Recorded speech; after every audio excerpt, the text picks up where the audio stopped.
Dalam video ini saya akan menjelaskan tentang kromatografi kertas. Kromatografi kertas merupakan salah satu jenis kromatografi yang paling sederhana. Prosesnya dikenal sebagai analisa kapiler. Teknik kromatografi kertas diperkenalkan oleh Cosden, Gordon, dan Martin pada tahun 1994 yang menggunakan kertas haring sebagai penunjang fase diam. Kromatografi kertas adalah kromatografi menggunakan kertas selulosa murni yang mempunyai afinitas besar terhadap air atau pelarut polar lainnya.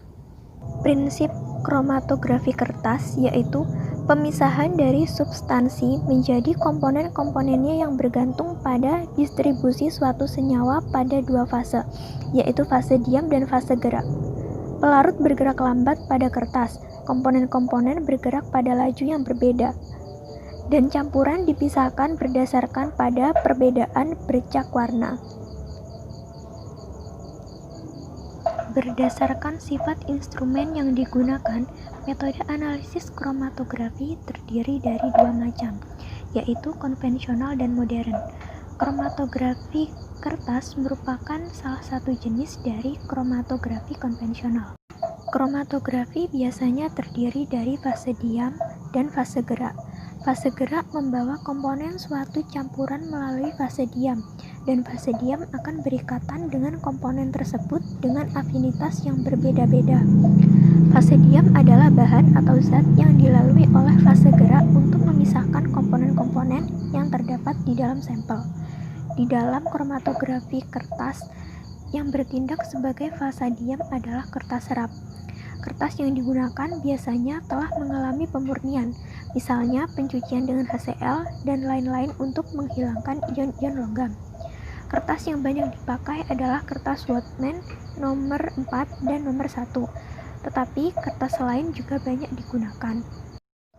Fase gerak adalah medium angkut yang terdiri dari satu atau beberapa pelarut. Fase gerak bergerak di dalam fase diam, yaitu suatu lapisan berpori karena ada gaya kapiler. Larutan elusi pada kromatografi umumnya terdiri dari dua fase, yaitu fase air dan fase mobile.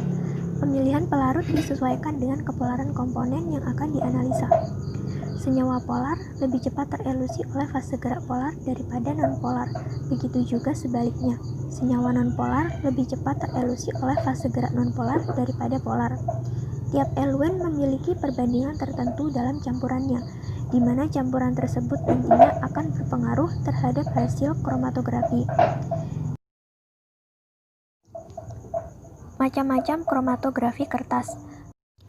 Pada metode mendatar atau radial, kertas dibentuk bulat dan di tengahnya diberi lubang sebagai tempat meletakkan sumbu.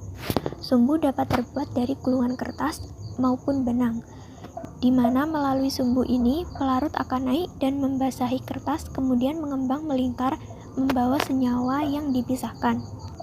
Pada metode penaikan, eluen diletakkan di bagian bawah bejana, kemudian kertas dicelupkan di atasnya. Eluen akan merambat ke atas dengan gaya kapiler dan laju perambatan yang pelan, dan semakin lama akan semakin menurun karena pengaruh dari gaya berat. Namun demikian, perambatan yang pelan akan memperbesar kemungkinan untuk tercapainya kesetimbangan sehingga menghasilkan pemisahan yang baik. Pada metode penurunan, eluen ditempatkan di bagian atas, kemudian perambatan noda dan eluen memiliki arah menuruni kertas. Pada kromatografi kertas dua arah atau dua dimensi, elusi dilakukan berturut-turut dalam dua arah yang saling tegak lurus. Dalam metode ini, terdapat dua macam eluen yang digunakan.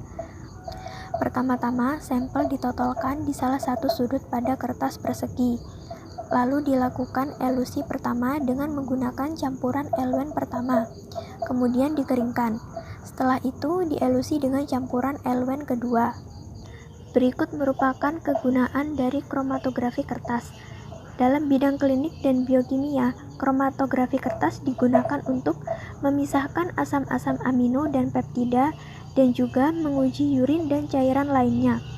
Dalam bidang analitik dan umum, digunakan untuk analisis polimer, deteksi logam dalam tanah, deteksi senyawa fenolat dalam ekstrak tanaman, pemisahan alkaloida dan flavonoid, dan pemisahan senyawa-senyawa yang mengandung radioisotop Selanjutnya yaitu kelebihan dan kekurangan kromatografi kertas. Kelebihannya adalah tidak memerlukan peralatan yang teliti dan mahal, hasil analisa yang diperoleh baik, senyawa yang terpisah dapat dideteksi pada kertas dan diidentifikasi. Lalu kekurangannya yaitu membutuhkan waktu yang lama, keterbatasan parameter senyawa yang diuji, banyaknya permasalahan menyangkut cara pemasukan fasa gerak, perambatan fasa gerak, dan penggumpalan. Hasil pemisahan zat oleh elusi pada kromatografi kertas berupa bercak yang menunjukkan letak zat. Tiap pada sistem kromatogram tertentu menghasilkan nilai RF, di mana nilai RF merupakan jarak tempuh suatu komponen pada kromatogram dengan jarak tempuh L1. Nilai RF disebut juga sebagai faktor retardasi. Pada sistem kromatografi dan kondisi elusi tertentu, tiap-tiap zat dapat dikenal melalui nilai RF-nya yang sebagai suatu tetapan kimia fisika. Ada beberapa faktor yang menentukan harga atau nilai RF. Yang pertama yaitu teknik pengembangan, yang kedua yaitu suhu. Perubahan dalam suhu merubah koefisien partisi dan juga kecepatan aliran, yang nantinya akan berpengaruh terhadap nilai RF. Yang ketiga yaitu ukuran bejana. Volume bejana mempengaruhi homogenitas atmosfer sehingga mempengaruhi kecepatan penguapan dari komponen-komponen pelarut. Jika bejana besar, bisa menyebabkan perambatan menjadi lebih lama. Pada intinya, komposisi dan penguapan mempengaruhi harga RF. Yang keempat yaitu kertas. Pori-pori kertas dan ketebalan kertas akan mempengaruhi perambatan sehingga berpengaruh terhadap nilai RF. Yang kelima yaitu pelarut.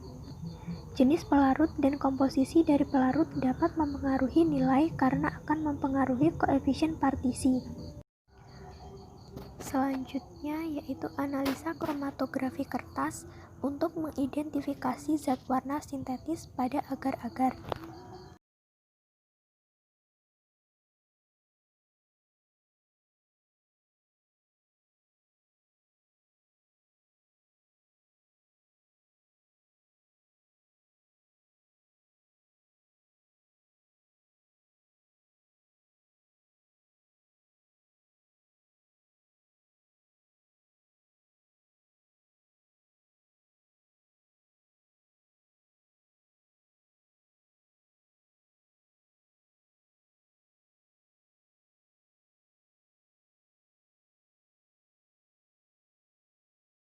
Dari analisa yang telah ditampilkan tadi, dapat diambil kesimpulan sebagai berikut. Sampel A mengandung zat warna sintetis merah yaitu karmoisin. Sampel B mengandung zat warna sintetis hijau dan kuning yaitu green S dan tartrazin. Dan sampel C mengandung zat warna sintetis orange yaitu sunset yellow. Sampel D mengandung zat warna sintetis kuning yaitu tartrazin.